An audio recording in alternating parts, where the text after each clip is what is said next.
एक दफ़ा एक टीचर क्लासरूम के अंदर आया तो उसने जेब में से 5,000 का नोट निकाला और सब बच्चों से पूछा कि ये नोट किससे चाहिए। सब बच्चों ने कहा, सर हमें दे दे। फिर इस टीचर ने नोट को थोड़ा सा फोल्ड किया और फिर बच्चों से पूछा कि अब ये नोट किससे चाहिए। सब बच्चों ने कहा, सर हमें चाहिए। टीचर ने नोट ज़मीन पर फेंका, उसके ऊपर पाँव मारा, मट्टी लगी और फिर नोट को उठाया। बच्चों से पूछा, अब ये नोट किससे चाहिए। तमाम बच्चों ने कहा, सर हमें चाहिए। आप जानते हैं ऐसा क्यों है? क्योंकि इस नोट ने अपनी वैल्यू लूज़ नहीं की।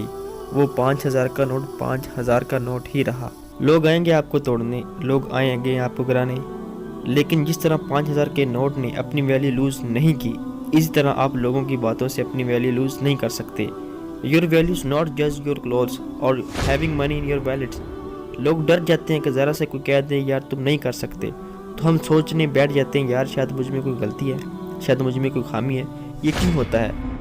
इसकी सिर्फ एक ही वजह होती है और वो ये होती है कि हम जो काम कर रहे होते हैं उसमें हमारा पैशन नहीं होता, जज्बा नहीं होता, जुनून नहीं होता। क्योंकि अगर हमारा जज्बा और जुनून होता तो हम लोगों को कहते कि आप बोलते जाओ, हम अपना काम करते रहेंगे, आप जिस तरह मर्जी अपने काम से पीछे हटने वाले नहीं हैं। तो लोग फिर अपने आप ही आपके काम से पीछे हट जाएंगे और आपको कामयाबी की राहें मिल जाएंगी। दोस्तों, उम्मीद है कि आपको वीडियो ज़रूर पसंद आई होगी।